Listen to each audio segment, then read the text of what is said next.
morning, girls. Nandito kami ni Margaret. Yan, sa dagat. Yan. Kung galakad-lakad kami. Okay. O, ngayon ay November 27, 2025. Isang buwan na lang, mag-birthday na ako. Yun ang pinag-usapan namin. Sabhada. Intro, pasok!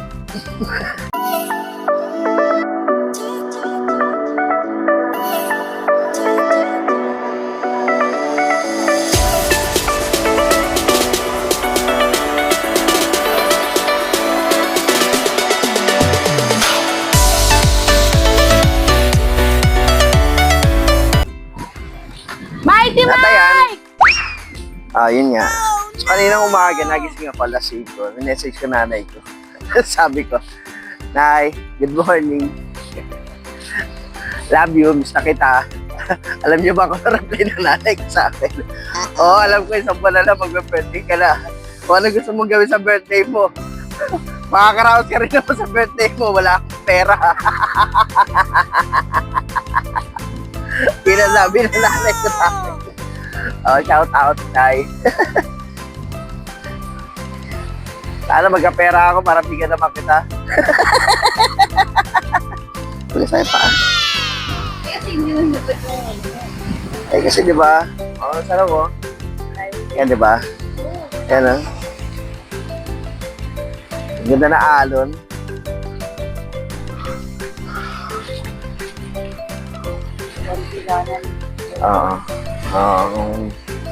Medyo maron na. Kaya ayan.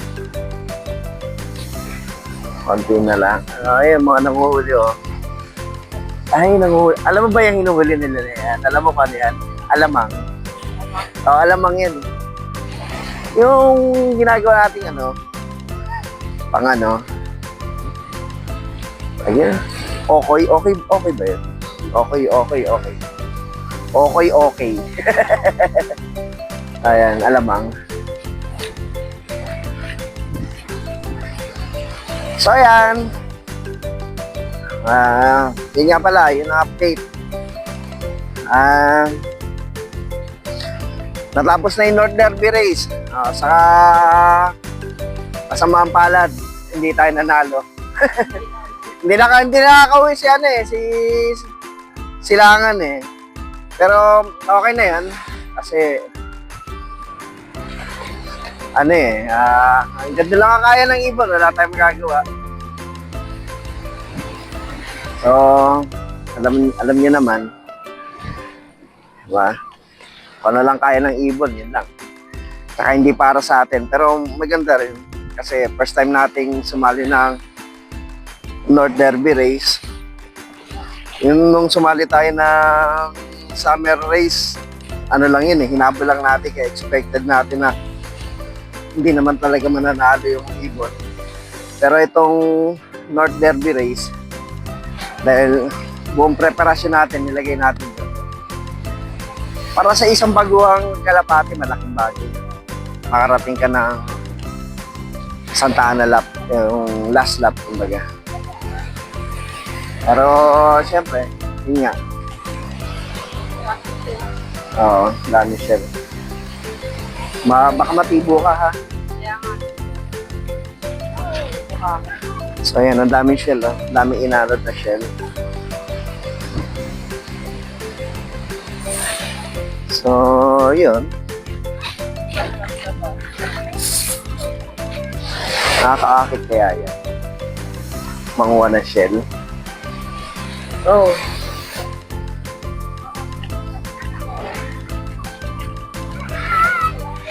So, ayan, mabalik tayo sa kwento. Ayun nga, hindi na nakawisik sila nga.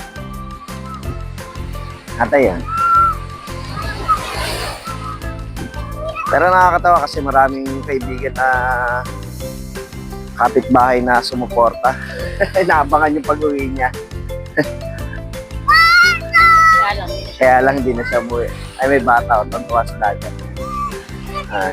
Siya. Ang galing Bata. Ay, 4, 5, 6 pa. Di ba? Sarap maging bata eh. Walang problema. Ang dami naliligo. Ayan. Bata, ano lang. Ay lang. Kain, tulog. Gala. Aral. Diba? Ayun. Yun, ganun lang. Pero, talagang ganun. Hindi na tayo bata eh. Oo, yan. So,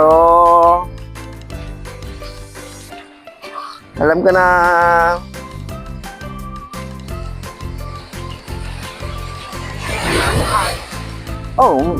tanghali na eh.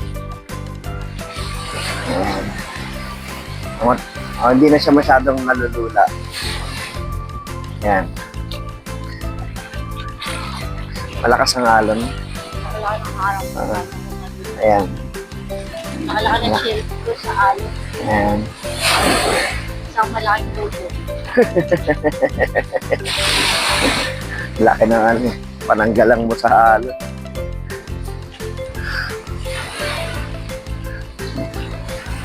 Masarap maglakad dito. Lalo na kapag marami kang iisip. Nare-refresh. Nung minsan nga di ba? Kita nyo naman. Sobrang stress namin eh. Yung paghahanap namin ng makakainan, umabot ang nasugbo.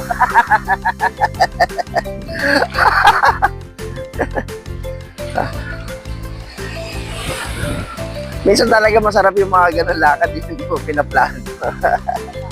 Biglaan lang. Tatawa rin ako sa sarili ko nun eh. Diba? Pero mas okay yun kung nakita namin si Tito Boy. Wala hindi na kami nakita. Wala siya dun eh. Wala mo kung nakita namin si Tito Boy, kinabukasan na kami umuwi.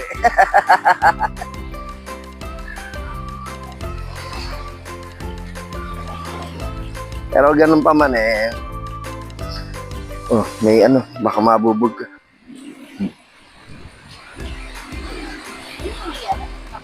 Ay, iwas na. Balik ka tayo, maraming bubog. Daming bote. Kabila.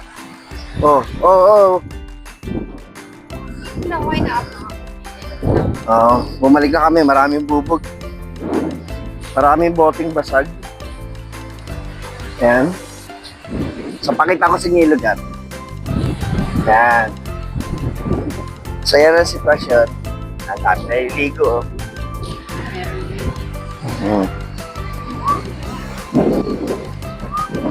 Yan. So, umiiwas-iwas kami kasi maraming... sa bato. Sa batong matulis. Yan. Ayan. So yan ang sitwasyon dito sa may dagat. Pakaganda. Maganda talaga ang dagat.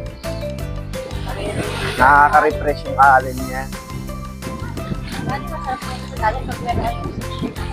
Oo.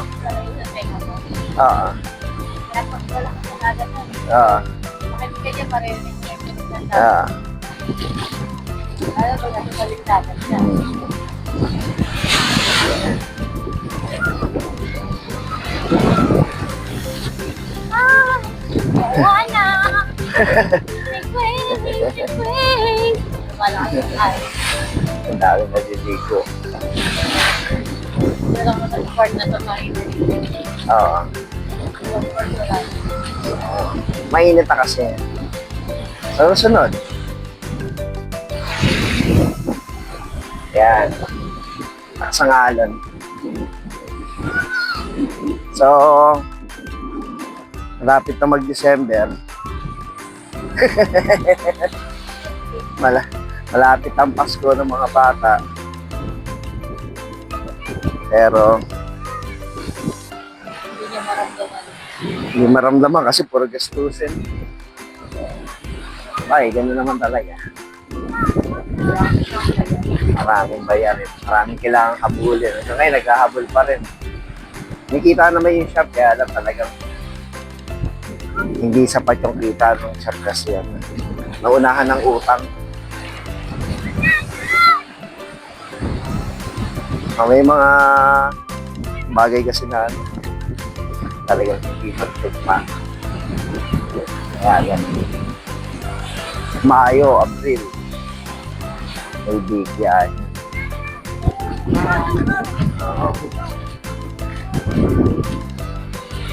Ano, marami na. Sa ano, December 16, ilang taon na tayo sa December 16? 98. 2025. 28? 28 years? So, si manager kasi, sinagot ako nito December 28, 19. December 16, 1998. Sa Quezon City Jail, ayan, sa mga ano, doon tayo, nakakatawa yun eh. Ang biglaan para lang ako. Kaya pag uwi ng bahay, kaya lang. Tataka. Bakit ka naging boyfriend? So, yun ang istorya namin. Maliit na kwento. So, December 16, 1998. Yan. Sa Quezon City Jail. Kasi, meron siyang kaibigan nun. Hindi, may mga classmate niya. Meron siyang classmate na nakulong. So, mag-boyfriend girlfriend din sila nun. Sakto yung babae kasi kaibigan niya. Barkada niya nung high school. So, pupunta sila ron. Pangalawang beses nilang pumunta ron. Ayoko naman sumama. Ah. Ayoko pumasok sa loob sa akin. So, ang ginawa niya nun, sinama niya ako. Ginawa nung barkada ko, sinama ka. Sinama ako, yan. Sinama ako para Para makatulong niya ako. sumama siya. So, to make the story short, yun nga, nakarating kami ng City Jail, nakita ko itsura ng mga nakakulong doon. Tapos, yung girlfriend lang kasi nung lalaki, ang pumasok doon, which is yung kaklase niya. At kami, naiwan kami sa labas. So, sabi ko, ayoko nung ambyan sa loob. Labas kami sa waiting area. Naglakad-lakad kami. So, habang naglakad-lakad kami, yun, nagkakakentuhan. Siyempre, Yan na lahat tayo, wala yun. wala na. Sa Nepak yung Mart, parang wala na nga. Ayun, sinagot niya ako. Sige na. Dalian mo, kasi darating na yung kaibigan mo. Hindi na naman tayo makakapag-usap. Ayan na siya, palabas na siya. Kasi, sige na! Sige na, kami na pala. Kami na pala. Kaya Ayan. pag namin, nakapunta siya, umuulan ng kakaulan ako. Napayungan niya ako. Kaya nagagalit ako sa kanya. So, yun ang maliit na story na. Nagagalit ako, pero parang hindi kami. Ano hindi ko alam na wala akong kamuha. So, yan. So, ayon sa story, pares kami 16 years old. Ayan. Ayan ang kwenta na. Pero marami kami pinagdaan. Grabe. Kasi dapat, kasi ay, hindi. Sabi na ba tayo? Ay, hindi pa. Diba? After nun pala, yung sumunod na taon na, hindi rin tayo natuloy ng lakad. Di rin. Kaya pag nagsisimang gabi din tayo, nahihirapan din tayo magsimang gabi. Kasi minsan tulog ka, agagaw, kaabak, tapos tulog ka, kakaintay ka kaya. Doon ako nagsisimbalay kung sa parang siya naman, Ako yung nagsipang banig. Mighty Mike! So ayan, yan ang maliit na kwento. So, naglalakad na tabi. Lahat pa ako. May, Pressure out. so ayan. So, kung bago ka sa channel ko, please like, share, and subscribe. May notification bell na all para lagi kang updated sa mga videos na gagawin ko. So, paano boys and girls? Bye-bye. See you in my next video. Ayan na, may mga naglilinis sa dagat. Kaya malinis sa dagat yan. Mga mahamat ang basura. So, see you again. Hope you like my video. Okay. Bye-bye.